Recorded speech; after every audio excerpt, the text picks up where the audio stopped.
So you want to become a professional football player. In this series, I'll take you behind the scenes to meet the experts to see what it takes to actually get there. The football pitch, where the magic happens. The actual football part of being a professional football player. It's easy, right?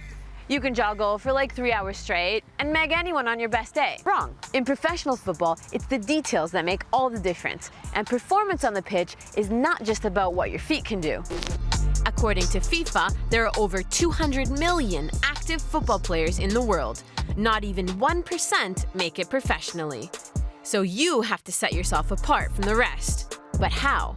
I think you always have to have a gun. We're gonna go talk to an expert, and there's nobody better to talk to than somebody who's already made it as a professional and is now a professional coach.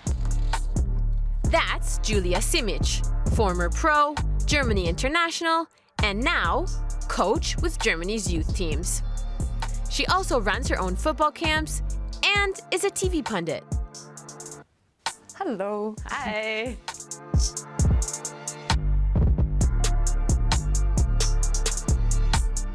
What do you think are the most important skills that a player needs in order to make it professionally?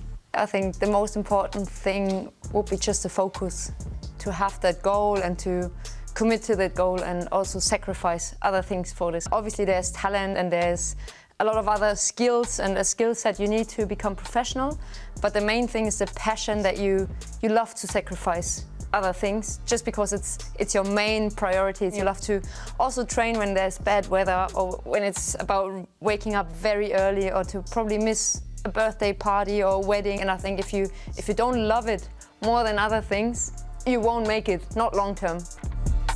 Maybe not the skill you were expecting to hear, right?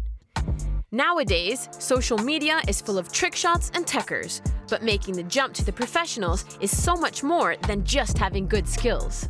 I think it's actually the commitment to put into more work and hours of work next to what you're just supposed to do. So if you have a training week with like 4 sessions probably and 1 game, you can do these 4 sessions and the game and that's it. Or you can think about your recovery, your sleep, your food, your nutrition, your diets, your probably things you can work on individually, but also technically, for example, that you improve your weaker foot to just exploit all the potentials you really have and become the best version you can be.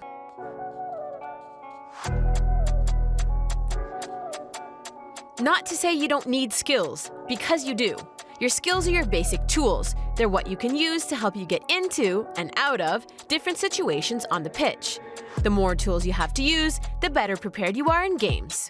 I think you always have to have a gun. Let's say it's your speed, it's your shot, it's your dribbling, whatever it is, and you should focus on that strength you have. And that's very important to have, because if you have everything on an average level, you'll make it to an average level. But if you have your guns and your talent and your skills, next to it, you also improve on your weaknesses. You're just a more complete player. How important is it for a player to be two-footed or be able to use their left foot and their right foot? It will help you whether you're a winger or a central midfielder or a striker, because you don't have to switch the ball from the left to the right foot. You can just use your left foot because you're confident enough as well to use it, because you did it 50 times in training in the last week and you didn't try to avoid it. And I think the higher level you reach, the more important it is to make quick decisions, but also to have your backpack with you with all the tools you train, so you can just use them. And I think that just makes a difference between an average and a very good player. So many skills, so little time. It might seem difficult to improve, but sometimes the first step is forcing yourself out of your comfort zone.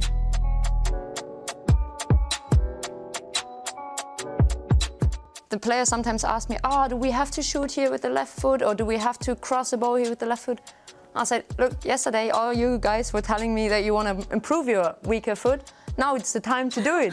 It's not about just bringing the perfect cross in, because it's obviously more fun to do it with your better foot because it feels better. But actually, it's not about today. It's about tomorrow and the next week and the next months and the next years, and how your mindset is working. It's not just hiding your weaknesses, it's like exploiting them and getting rid of them by improving them. And that's something in training, before training, after training. You always have minutes for yourself. You can just chat a little bit with the others, or you use that time a little bit different. Or you take a ball and you just pass against the wall, like I did most of my youth. So what would you say, if you had to say as a coach and as a player, what's the hardest skill for you to actually train? Shooting, maybe touch, left, right foot? I think it's probably not really that technical skill. It's more to make the right decision. Because when you have the pressure, the time pressure, you don't have space, and you still find a solution.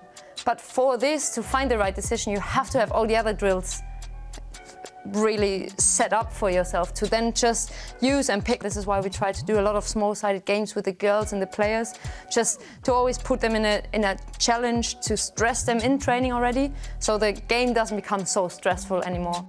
If you want to improve your technical skills on the side, there are many ways, whether alone or with other players. If you're still not sure where to start, the internet is a great tool to help you on your way. A simple YouTube search will give you multiple drill ideas for any skill you can think of.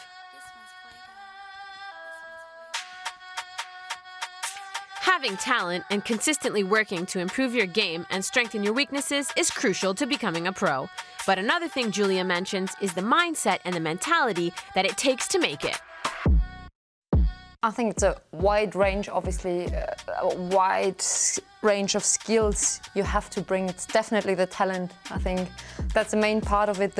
Also the will to invest, the work ethic, obviously, the extra hours you're putting in that shift. It's quite like a 50-50 balance. Obviously, what people see is what's happening on the pitch.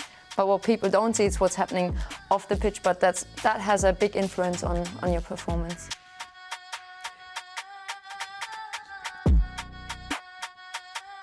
If you want to play high-level football, you have to know the framework of how football is played.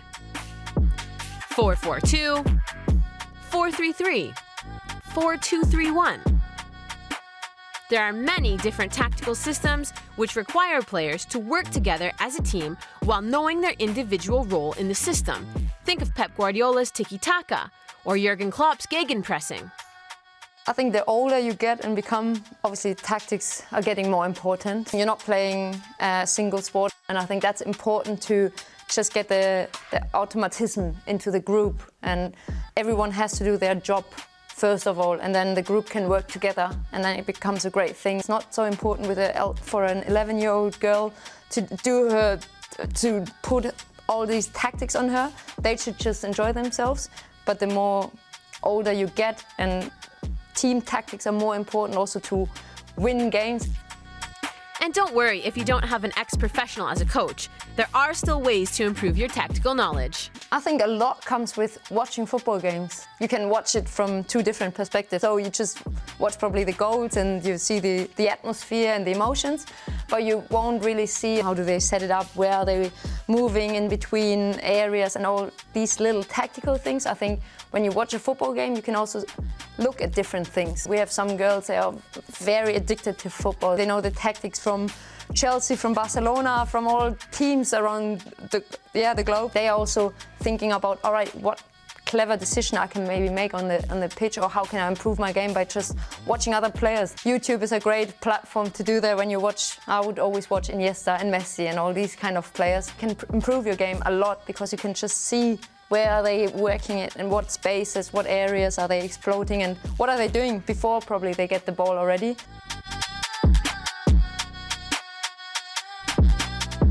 So a lot of players who are trying to take that jump to the next level are probably going to find themselves sooner or later in the position where they have to make a trial or go on trial.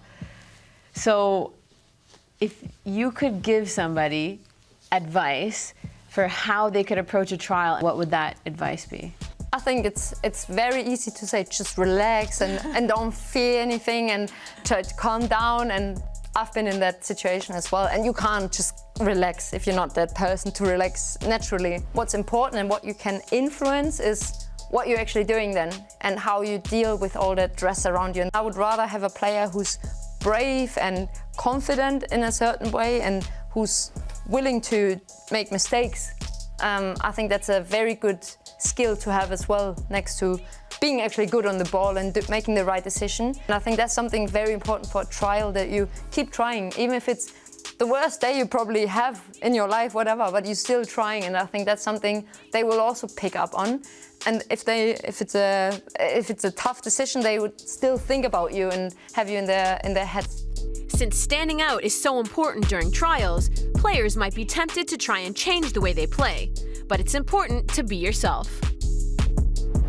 All obviously comes down to what kind of player you are. If you're not that player who loves to nutmeg people, don't try to do that in your trial probably. Just be true to yourself, whatever player you are. If you are that player who's distributing the ball and getting the ball, giving the ball and kind of move and do simple things, don't try to change that in a trial, because that's actually the player you are. But don't just do the simple things because you're afraid of doing a mistake to do something more complicated and more risky. So that's what people want to see.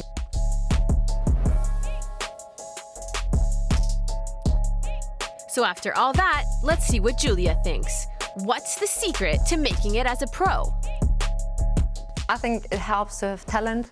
Definitely, you have to bring a backpack full of talent with you that's just there or not. But everything else you can influence, whether that's your head, whether it's physically, or whether that's the will to improve yourself technically, tactically. By watching games, by taking extra hours on the pitch individually, by also thinking about other things like sleeping, recovery, nutrition. And I think it's a lot easier, and probably this will decide if you make it or not, the passion for it. I think you can't just create a passion that's not there. And I think if you feel it and you're willing to work around all these little things you can influence, I think then you're on a very good pathway to actually do it. Obviously, you have to stay injury-free at specific times of your career as well. That's something you can also influence by doing right things around the performances on the pitch. But then as well, you need a little bit of luck. Definitely, we can't deny that. If you want to improve your performances on the pitch, you have to work on your weaknesses, even if it feels uncomfortable. So yes, you're going to have to use your left foot or your right. All you need is a ball. Just remember, it's important not to make excuses for yourself, and that you're going to have to make sacrifices if you want to achieve your dream. After a while, you will see improvements. And just remember, don't give up if things don't go exactly according to plan.